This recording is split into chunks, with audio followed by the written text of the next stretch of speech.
Azerbaycan Cumhurbaşkanı İlham Aliyev de Türk Devletleri Teşkilatı gayriresmi zirvesinde liderlere hitap etti. Üye ülkeler arasında işbirliğinin arttırılmasının önemine vurgu yaptı.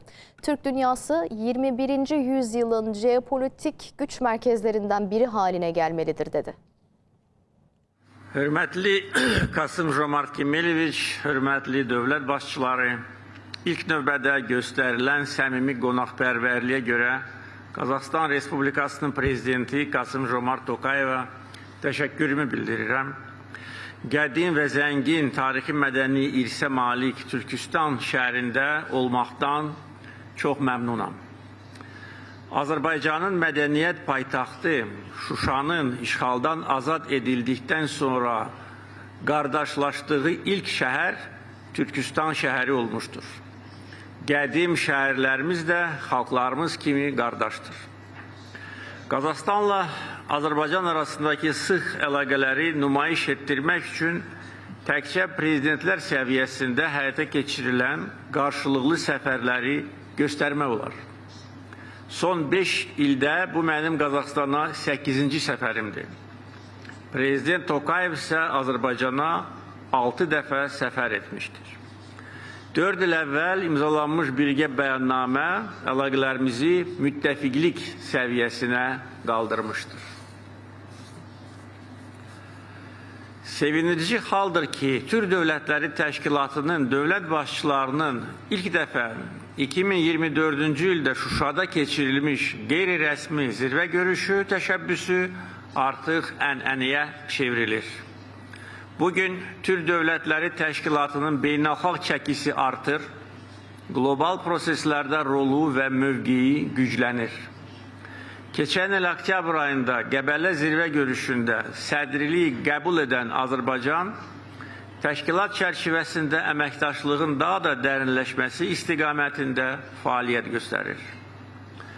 Yaxın günlərdə Bakıda keçiriləcək BMT-nin Ümumdünya Şəhərsalma Forumunun 13-cü sessiyası çərçivəsində Türk Dövlətləri Təşkilatının şəhərsalma üzrə yüksək səviyyəli dialoqu təşkil ediləcək.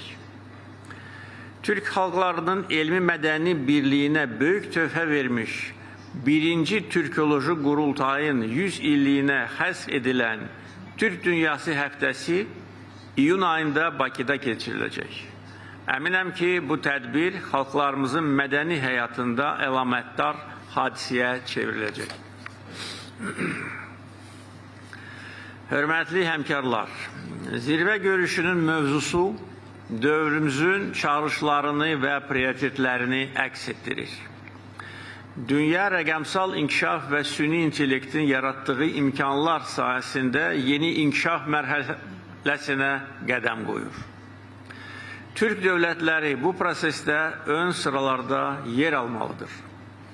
Azərbaycanın rəqəmsal suverenliyinin möhkəmləndirilməsi və innovasiya əsaslı iqtisadi modelə keçidin sürətləndirilməsi əsas vəzifələrimizdən biridir.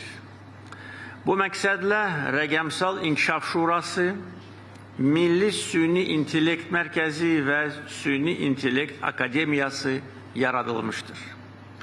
Ötən il ölkəmizdə süni intellekt strategiyası qəbul edilmişdir.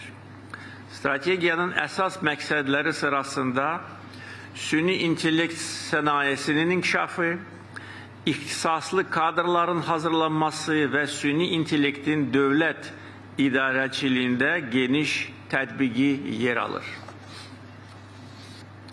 Ölkəmizdə sabit geniş zolaqlı internetin əhatəsi 100%'a çatdırılmışdır. Bütün dövlət xidmətlərinin vahid rəqəmsal platforma üzərindən həyata keçirilməsi istiqamətində işlər davam edir. Bununla yanaşı, süni intellektdən məsuliyyətli istifadənin təmin edilməsi, onun qanuna zid məqsədlər üçün istifadəsinin qarşısının alınması istiqamətində tədbirlər həyata keçirilir. Rəqəmsal inkişaf sahəsində Türk dövlətləri ilə əməkdaşlıq uğurla davam edir. Avropa ilə Asiya arasında rəqəmsal İpək yolu layihəsi icra olunur. bu layihənin tərkib hissəsi olan Azərbaycanla Qazaxstan arasında Trans-Xəzər fiber optik kabel xəttinin yaxın aylarda istifadəyə verilməsi planlaşdırılır. Türk dövlətləri ilə nəqliyyat sahəsində əməkdaşlığımız genişlənir. Cari qlobal geosiyasi şəraitdə orta dəhlizin əhəmiyyəti daha da artır. Reallaşmaqda olan Zəngəzur dəhlizi orta dəhlizin əsas segmentlərindən birinə çevriləcək. Orta dəhliz boyunca gömrük prosedurları sadələşdirilir. Türk Dövlətləri Təşkilatı çərçivəsində hazırlanmış e-permit sistemi elektron icazələrin operativ şəkildə verilməsini təmin edir. Əziz dostlar, ailəmiz olan Türk dünyası 21-ci əsrin nüfuzlu geosiyasi güc mərkəzlərindən birinə çevrilməlidir. Azərbaycan bundan sonra da Türk Dövlətləri Təşkilatının möhkəmləndirilməsi naminə səylərini əsirgəməyəcək. Diqqətinizə görə təşəkkür edirəm.